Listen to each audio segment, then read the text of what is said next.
రాష్ట్రంలో ముస్లింలపై 107 సార్లు దాడులు. అప్పుడు ఓవైసీ ఎందుకు స్పందించలేదు? మైనార్టీ హక్కుల పరిరక్షణ సమితి రాష్ట్ర అధ్యక్షుడు ఫారూక్ సిబ్లీ గారు. జగన్ పాలనలో రాష్ట్రంలోని వివిధ ప్రాంతాల్లో ముస్లింలపై 107 సార్లు దాడులు జరిగాయని మైనార్టీ హక్కుల పరిరక్షణ సమితి రాష్ట్ర అధ్యక్షుడు ఫారూక్ సిబ్లీ గారు అన్నారు. ముస్లింలకు తీవ్ర అవమానాలు, అన్యాయాలు జరిగాయన్నారు. ఇలాంటి విపత్కర సమయంలో మజ్లిస్ పార్టీ అధినేత ఎంపీ అసదుద్దీన్ ఓవైసీ గారు ఎందుకు స్పందించలేదని ఆయన ప్రశ్నించారు.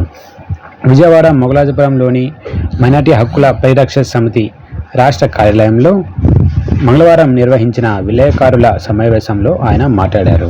రాష్ట్ర ప్రయోజనాల కోసం ఎప్పుడు స్పందించని అసదుద్దీన్ ఓవైసీ గారు ఎన్నికలు సమీపించడంతో చేసిన వ్యాఖ్యలు చాలా విడ్డూరంగా ఉన్నాయని విమర్శించారు. వాటిని నమ్మే పరిస్థితుల్లో ఆంధ్ర ముస్లింలు లేరని సిబ్లీ గారు అన్నారు. మీకు జగన్ మిత్రుడైతే ఇద్దరు కలిసి టెన్నిస్, క్రికెట్ ఆడుకోవాలని, అంతేగాని ఆంధ్రుల జీవితాలతో అడ్డుకోవద్దని సూచించారు. జగన్ భాజపాకు లోపాయికారిగా మద్దతు తెలియజేస్తున్నారనే సంగతి గుర్తించాలని ఓవైసీ గారికి సూచించారు. నిజమైన సెక్యులర్ చంద్రబాబు అని అన్నారు.